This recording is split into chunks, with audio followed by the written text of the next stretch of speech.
Hello, darlings, and welcome to the Indigo Q. So the Indigo Q is all about meta and magic. So where meta comes from is on the CBTS boards there was something called Meta Q, which is where you would talk about black magic, white magic, red tantra. You could go into Christian mysticism. You could go into Kabbalah. You could do all of that sort of things. It wasn't necessarily a place for like aliens and all that jazz. We'll get into that later. But so a lot of this stems from my constantly studying the occult because that has to do with the Kabbalists.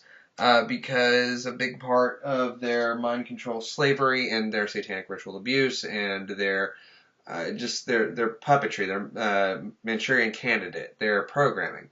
It has to do with the occult, and I was like super into trying to figure out what, like objective truth was as opposed to subjective truth, because I figure at some point something has to be true for any of this to function.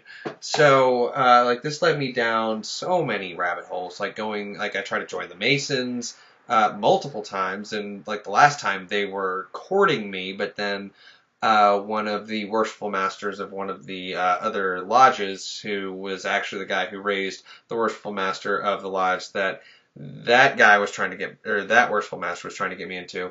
The first one committed takia, like straight up, because apparently Masons are werewolves and vampires, according to him. It's so goofy.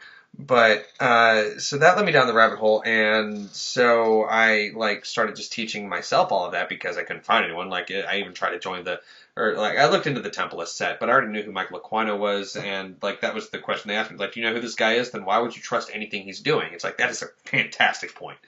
And then Knights of Pythias and all the Egyptian mysteries and the Hermetic mysteries, and I would go into like shamanism and tulpas and Buddhism, and like again that would all like go back to like programming your mind, and like if you have someone else do it by force, it's generally not a good thing, but supposedly you could do it yourself. And this again relates to like the ascension, the enlightenment, the great awakening, and just all of that gooey goodness. So this is, just like where that healing magic would go, like the stuff it's not bad because they would twist they in triple parentheses would twist everything, but look into it. Thanks for watching.